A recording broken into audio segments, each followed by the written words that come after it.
there is a really good chance that Mitch Trubisky, a former UNC quarterback, will be the first quarterback taken in this draft. Now, one of the main criticisms about Mr. Trubisky, and this has come from a lot of people, including myself, is that he only started one season at North Carolina. In this video, we're going to talk about this a little bit and see if we can figure out why Mitch Trubisky only started one season at UNC and how he went from, sitting on the bench to a first-round draft pick.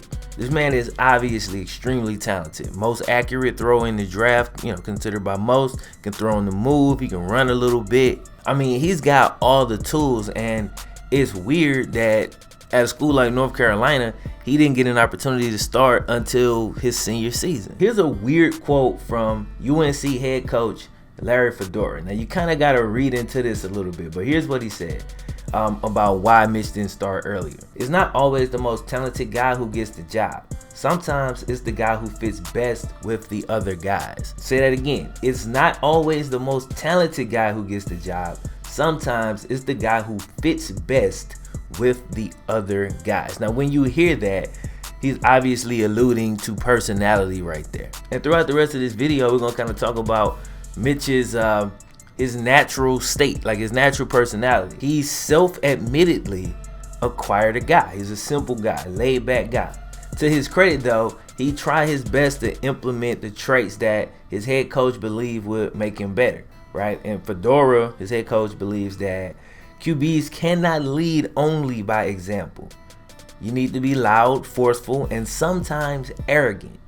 None of these qualities come naturally to Mitch.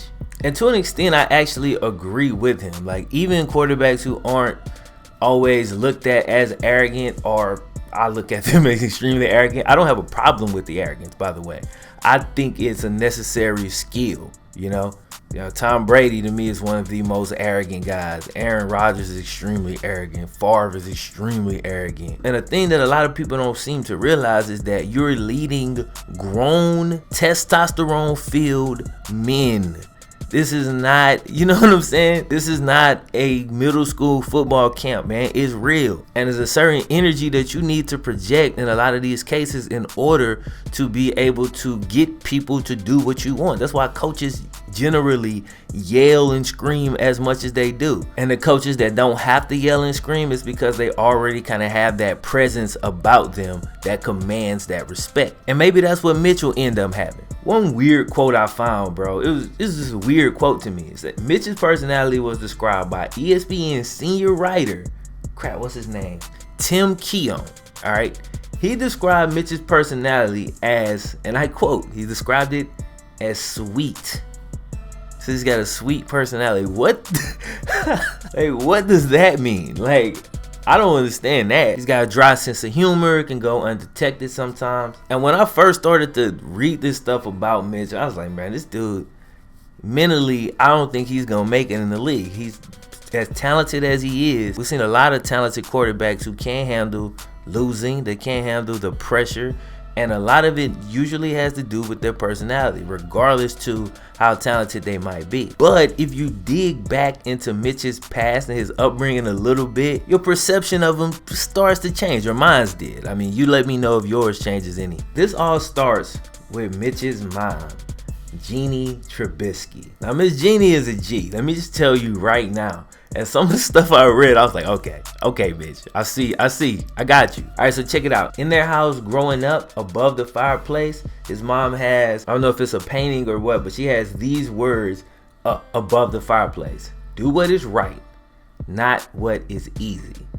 First off, respect, right? We all know that making the right choice versus making the easy choice takes a ton of character.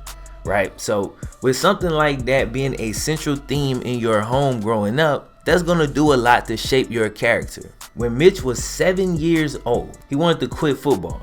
He was tired of getting hit by the older kids. You know what his mom told him? Before I even read it, you got to picture this lady now. She's a mom talking to her 7-year-old son.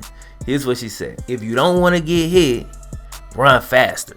You know what I'm saying? That sounds like something my dad would say. Like, you know, like, you not quitting. If you don't want to get hit, you better run faster. That's beast mode. When Mitch was in high school, he threw 5 touchdowns in the high school game. Got home, what his mom said. He played all right. Could have played better. And while he was dealing with his issues at UNC, not being the starter, obviously very frustrated, her advice was, don't complain about it. Do something about it. Change it. And with that advice, he'd go to Coach Fedora's office every single week and ask him what he could do better. And Mitch says that the answer was always basically the same, or it always came back to one thing: presence.